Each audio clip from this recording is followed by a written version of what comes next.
तेनालीराम और मां काली का आशीर्वाद।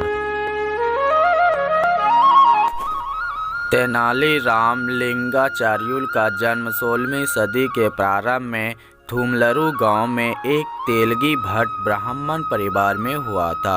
हालांकि एक लोकप्रिय धारणा अनुसार उनका जन्म तेनाली नामक गांव में हुआ था। तेनालीराम का जन्म नाम रामकृष्ण शर्मा था। उनके पिता गरलपति रमैया गांव के मंदिर में पुजारी थे। बाल्यकाल में ही पिता का साया तेनालीराम के सिर से उठ गया और माता लक्ष्मा द्वारा उनका पालन पोषण किया गया। औपचारिक शिक्षा तेनालीराम ने कभी प्राप्त नहीं की, किंतु वे बचपन से ही कुशाग्र बुद्धि थे। उनकी वाक्पटुता का तो कोई जवाब ही नहीं था। नटखट तो इतने थे कि कोई भी उनकी शरारतों से बच नहीं पाता था।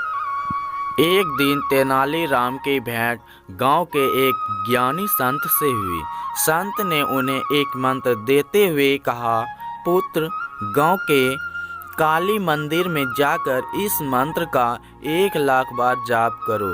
इससे काली माता प्रसन्न हो जाएगी और तुम्हें दर्शन देकर वरदान प्रदान करेगी। तेनालीराम तुरंत काली मंदिर गए और वहां संत द्वारा दिए गए मंत्र का जाप करने लगे। जैसे ही 1,00,000 जाप पूरे हुए, काली माता अपने 100 मुख के भयंकर स्वरूप में उनके समक्ष प्रकट हुई। काली माता का भयंकर स्वरूप देख कोई भी सामान्य बालक भयभीत हो जाता, किंतु तेनालीराम भयभीत होने के स्थान पर जोर जोर से हंसने लगे। जब काली माता ने हंसने का कारण पूछा तो वे बोले, माता, मेरी तो एक ही नाक है। जब मुझे जुकाम हो जाता है तो मैं तो परेशान हो जाता हूँ। आपके तो 100 मुख होने के कारण 100 नाक है और हाथ मात्र 2। मैं सोच रहा हूँ कि ऐसे में आप क्या करती होगी। तेनालीराम के हंसमुख स्वभाव और बाल सुलभ बातें सुनकर काली माता हंस पड़ी और बोली, पुत्र, मैं तुम्हें वरदान देती हूँ कि भविष्य में तुम विकट कवि के रूप में प्रसिद्ध होगे। तुम्हारी बातें हर किसी का मनोरंजन करेगी। वो तो ठीक है माता, लेकिन इससे मुझे क्या प्राप्त होगा? आप मुझे कोई और वरदान दीजिए। तेनालीराम बोले। तब काली माता हाथ में 2 कटोरे लेकर तेनालीराम से बोली, पुत्र, इन 2 कटोरों में से एक में ज्ञान है और दूसरे में धन।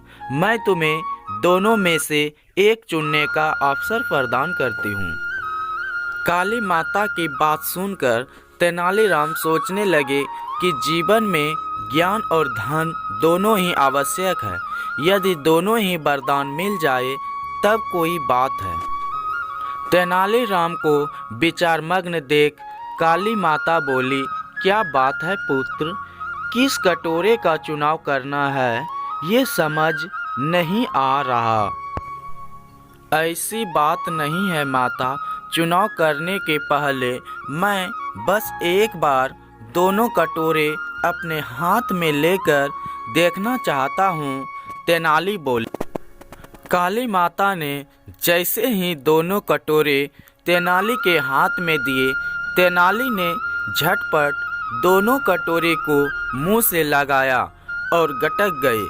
इस तरह अपनी बातों में उलझाकर उन्होंने काली माता से दोनों वरदान प्राप्त कर लिया। माता, क्षमा करना, जीवन में ज्ञान और धन दोनों ही आवश्यक है, इसलिए मैंने दोनों ले लिए। जब तेनालीराम ने भोलेपन से ये बात कही तो काली माता हंसने लगी। पुत्र, मैं तुम्हें दोनों वरदान देती हूँ। जीवन में तुम कई सफलताएं प्राप्त करोगे, किंतु ध्यान रहे कि तुम्हारे मित्र तो होंगे ही, शत्रु भी कम ना होंगे, इसलिए होशियार रहना। इतना कहकर काली माता अंतर्ध्यान हो गई।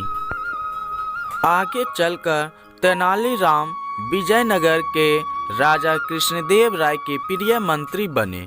उन्होंने लोगों का बहुत स्नेह प्राप्त हुआ और धन संपदा की भी कमी ना हुई, किंतु उनके जीवन में शत्रु भी बहुत रहे जो उनके विरुद्ध षड्यंत्र रचते रहे। तेनालीराम भी अपनी चतुराई से सदा उन्हें मात देते रहे।